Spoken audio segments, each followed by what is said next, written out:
What's going on, everybody? This is your boy Juan Diesel, and I'm back with another video. This is called The Disgraceful Origins of America's War on Drugs. Before we get started, subscribe to the channel, hit that notification, hit that thumbs up, leave a comment, share this video and channel. That being said, folks, let's get into it. Let's find out what's really going on about this so-called America's War on Drugs.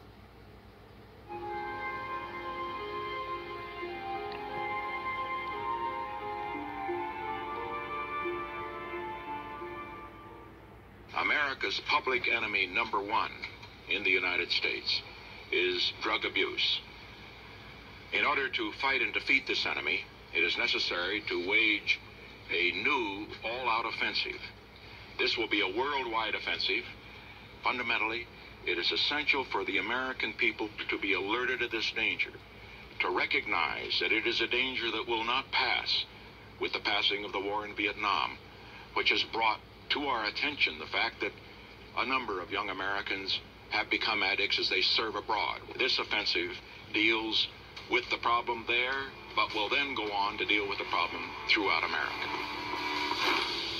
President Nixon never actually uses the word, but for everyone listening, it's clear Richard Nixon is declaring a war on drugs. The briefing team will now be ready to answer any questions on the technical details of the program. Nixon proclaiming this war on drugs is this epic moment. Nixon standing up as the law and order president. But behind the scenes, there's another agenda at work. In the eyes of the inner circle of the Nixon administration, the war on drugs brought together the peace movement, the hippies, the counterculture, African Americans. All of this stuff can be captured and addressed by force with law enforcement under the rubric of the war on drugs. And the trick is to create a system that deals with this without appearing to. This announcement this morning is the culmination of a project that began about a year ago.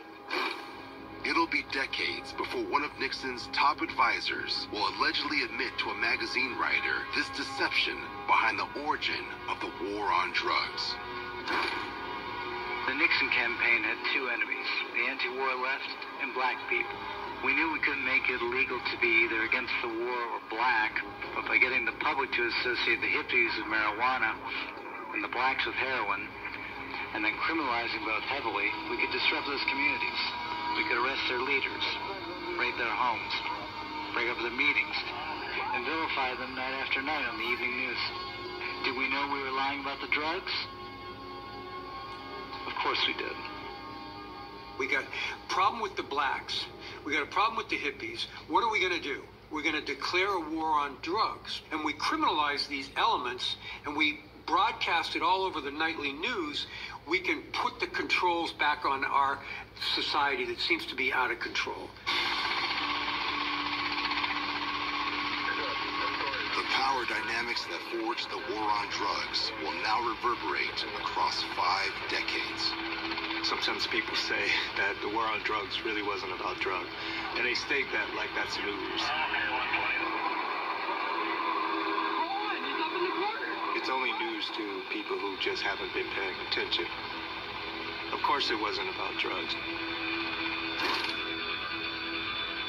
There was a fraud. It was a political maneuvering that was designed to keep certain aspects of the culture under control.